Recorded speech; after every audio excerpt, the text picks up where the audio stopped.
Gedung SMP Negeri 19 Serang bagian timur rusak parah, ganggu aktivitas belajar mengajar.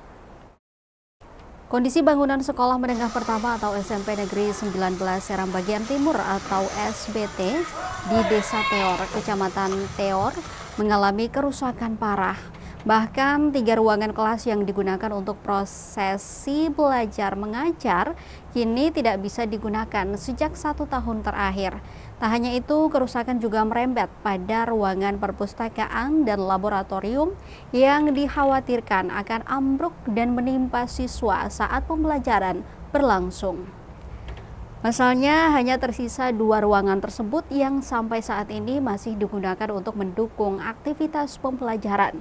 Hal itu di samping J. Kolatlena, salah satu pemerhati pendidikan dan juga warga desa setempat, ketika diwawancarai tribunnamun.com via WhatsApp Rabu 20 Agustus 2025. Kolatlena mengaku kedua ruang tersebut juga mengalami kerusakan, namun tetap dipaksakan untuk digunakan. Padahal bahaya bisa datang kapan saja di bawah bangunan yang rusak itu. Lebih lanjut dijelaskan, kondisi tersebut telah berlangsung lama yang membuat aktivitas belajar mengajar pun ikut terganggu. Hal itu, kata dia, semakin parah bisa musim hujan. Kondisi ruang-ruang kelas dalam sekejap dipenuhi air lantaran atap ruangan yang bocor.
Download Tribun X sekarang, menghadirkan lokal menjadi Indonesia.